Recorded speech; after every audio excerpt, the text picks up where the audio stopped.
किंतु सदा स्मरण रखना पुत्र, मैं ये जो कर रहा हूं तुम्हारे स्वर्णिम भविष्य के लिए कर रहा हूं। तुम्हें अपने से भी अधिक निपुण और सफल व्यापारी बनाने के लिए कर रहा हूं। इसलिए आशा करता हूं फिर ऐसी घटना कदापि नहीं होगी।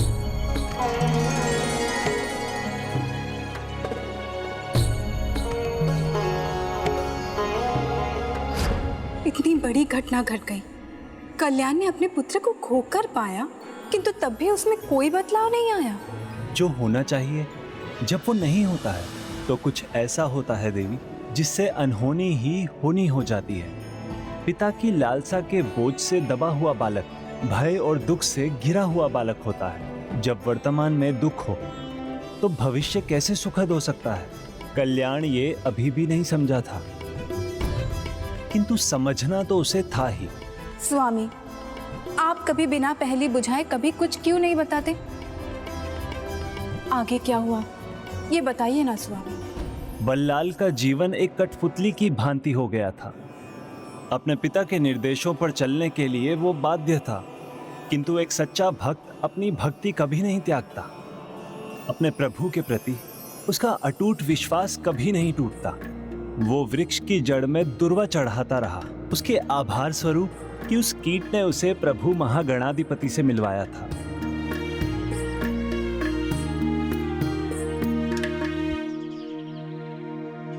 मेरे मित्र, मेरे ईश्वर प्रभु गणेश जी से मिलवाने के लिए बहुत बहुत धन्यवाद। और हाँ, उनसे कहना कि मैं भय से भयभीत नहीं होने का प्रयास करूंगा और धीरे धीरे भयहीन हो जाऊंगा। मित्र, अब मुझे जाना होगा।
नहीं,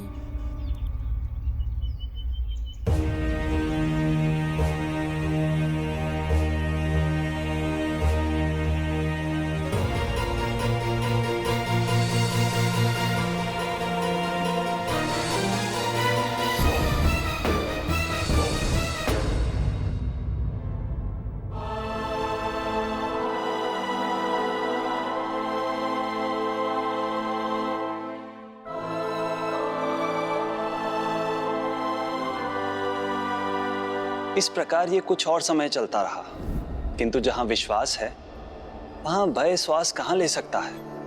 तो धीरे धीरे बल्लाल का भय भी कम होता जा रहा था। कितना समय बीत गया, ना ही वो कीट दिखा, ना ही गणेश जी दिखाई दे रहे हैं। अब आप ही बताइए गणेश जी, वो समय कब आएगा जब मुझे आपका पूर्ण परिचय मिलेगा? और कौन बताएगा मुझे ये?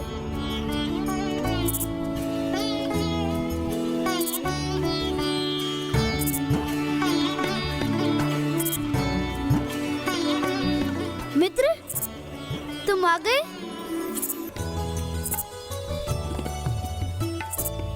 मित्र रुको, कहाँ जा रहे हो? मित्र सुनो। अरे कहाँ जा रहे हो? मुझे गणेश जी के पास लेकर जा रहे हो क्या? रुको रुको मेरे लिए। किंतु मुझे तो गुरुकुल भी जाना है। इसके पीछे गया तो देर हो जाएगी, और देर हुई तो पिताजी का क्रोध जाग जाएगा।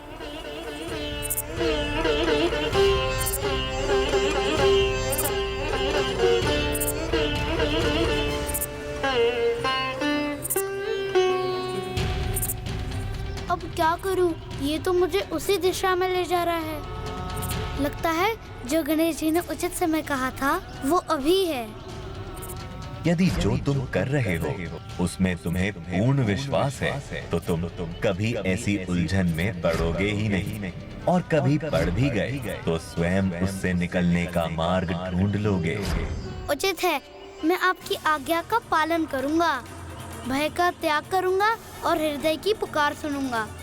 मित्र, रुको मित्र, मेरे लिए रुको, मैं भी आ रहा हूँ।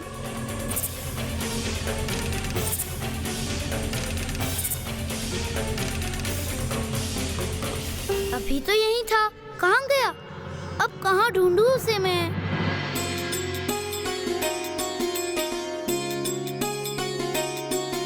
यहाँ तो वैसा ही दिव्य आभास हो रहा है जैसा गणेश जी से मिलकर हुआ था। यदि मैं अनुचित नहीं हूँ तो मेरे ईश्वर से फिर से भेंट होने वाली है। फिर मिलूंगा गणेश जी से, शीघ्र मिलूंगा। मेरे हृदय ने सही मार्ग सुझाया है।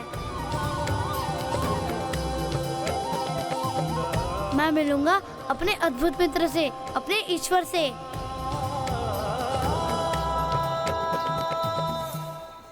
गणेश जी,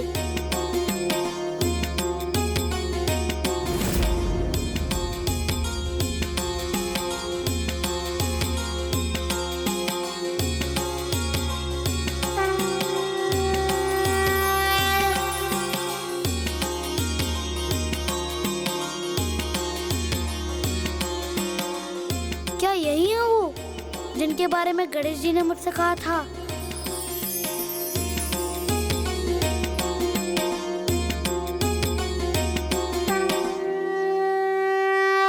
स्वागत है पुत्र।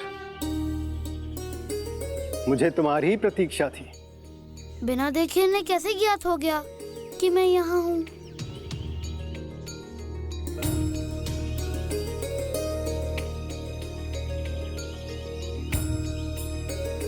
आओ पुत्र।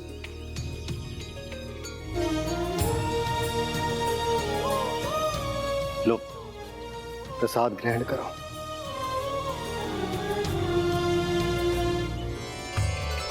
पुत्र, जिस प्रकार मेरे प्रभु श्री गणेश ने तुम्हें यहाँ आने का संकेत दिया, वैसे ही उन्होंने मुझे भी तुम्हारे यहाँ आगमन का संकेत दिया।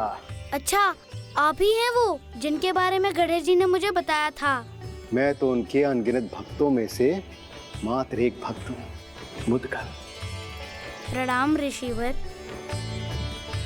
प्रभु ने कहा था कि आप उनके बारे में मुझे सब बताएंगे। हाँ पुत्र, अवश्य। मेरे प्रभु, तुम्हारे प्रभु, वो तो सर्वत्र हैं, सर्वशक्तिशाली हैं, सर्वज्ञाता हैं, परम परमेश्वर है। वो आदि भी हैं, वही अंत भी है। सृष्टि में यदि एक पत्ता भी हिलता है तो वो भी उनकी इच्छा से हिलता है। उनकी दृष्टि से कुछ नहीं छुपा है पुत्र, क्योंकि सृष्टि का संपूर्ण क्रियाकलाप उन्हीं की कृपा से चलता है। तो मैं आया भी उनकी इच्छा से हूँ। हाँ पुत्र, वही है जो हमारे ज्ञान, हमारी समझ को आगे बढ़ाने में सहायक बनते हैं।